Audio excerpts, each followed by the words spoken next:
Brendan Fevola has told of an attempted suicide during the lowest periods of his depression last year. I had a bit of a crack at my wrist a little bit, just everything got to me. I hit rock bottom and just thought, the easiest way to go was to do this, to put everyone out of their pain, and by doing it, giving the pain to myself. Fevola says he eventually phoned Brisbane Lions football manager Dean Warren, who in turn called his mother. I don't know what I was thinking. I was drunk. I think Mum said there was a bottle there, and I was just laying on the ground. And she found you? Yeah. Speaking to Channel 9's The Footy Show in a paid interview, Fevola shed light on the extent of his rehabilitation, saying he had taken drugs for the depressive disorder ADD.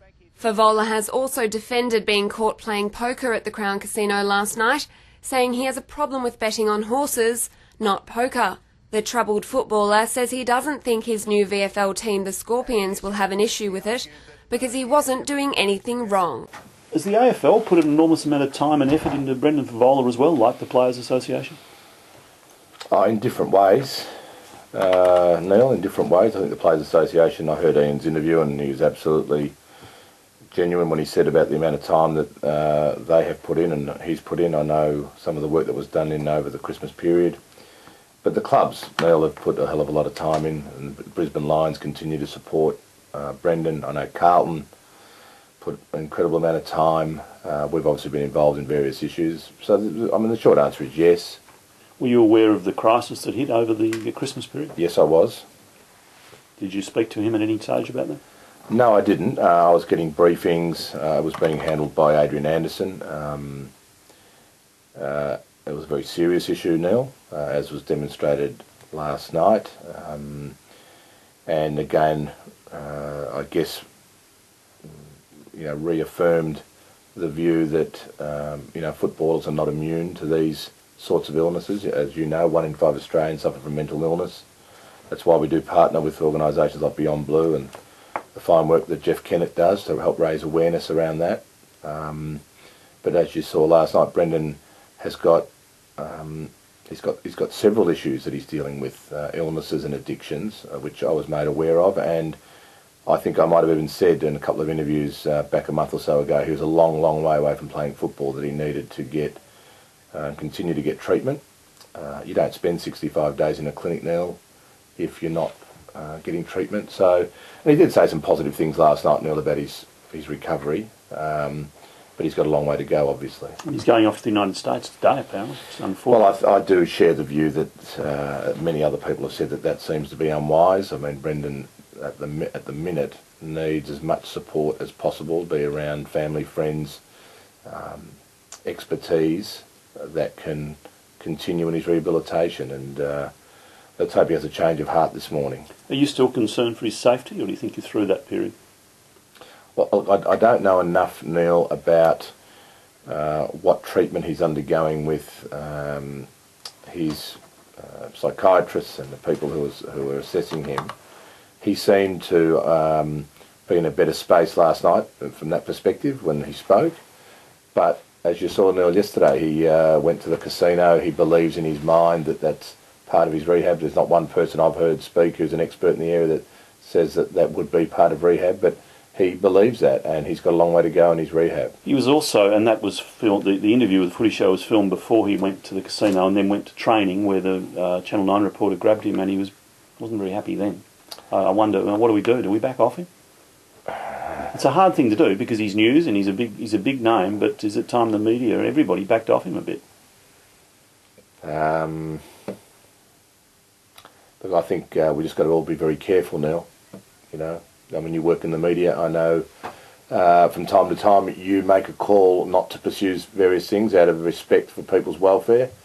Hopefully last night people saw the precarious state of Brendan Fevola's mind, and I do think he should be allowed some space. I thought it was reprehensible when a news organisation actually interviewed a patient at the clinic where he was up in Queensland and took photographs of him at the clinic. I just think people need to take a good look at themselves and understand this is an illness, and whether it's newsworthy or not, if anyone derives out of any joy out of what they heard last night, then they're kidding themselves. You wonder about this situation, don't you? He's had football since he was a kid, and Yep. he's got enormous talent, but he's had people trying to help him since he was a kid. And Prendergast said, right from the time, he's one of those who doesn't criticise Carlton. He thinks Carlton did the right thing and they tried to help, and that continues to this day. But would he be better off without football? Would he be better off if he didn't have this talent, you wonder? Now, I suspect that Brendan has had these issues for a number of years from the time he came into the system. And it's probably taken a long time for his illnesses and his addictions to become apparent to people. And that probably isn't unusual. Probably people who suffer depression don't. He even said it by his own admission last night that he didn't realise until he heard all the symptoms that he might have ticked every box and that he had depression. And that's not an unusual situation either. So I think clubs have tried to help him. They just haven't had the expertise, Neil, and haven't had the patience perhaps because it's not their field. But we all know a lot more today than we knew 5 years ago and 10 years ago. And players come into the system now, I'm sure, would be identified a lot earlier with illnesses or issues, and they could be dealt with and helped.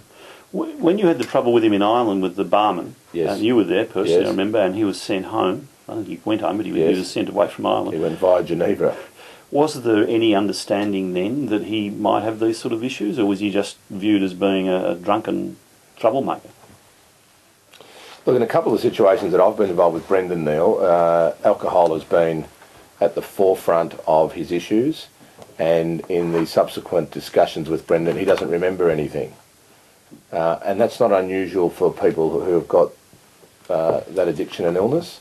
He genuinely didn't remember anything, and even when saw a video, he was gobsmacked. What with the incident with the barman? Yes, Didn't remember. and that's not the only time that's happened where he doesn't remember things.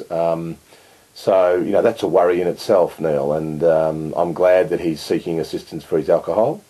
And he said, by again his own admission last night, that alcohol seems to be the precursor in everything, and that's why we've got a responsible alcohol policy now, to try and educate people about that. So the AFL is still there to help him? Absolutely, and I said the other day that if he can get his health in order and he wants to play football, he'd be welcome back now. In some ways, football's good for his rehab. He said by his again last night that he had a spare hour last night to do something. So yesterday, so he went to the casino. So ADD, gets bored. He'll play online poker. He needs to be involved in an activity, and football clubs are a great environment to provide young people with an outlet to get involved in a club environment. And whether he can get his health in order to play VFL this year or not remains to be seen, but I hope he does.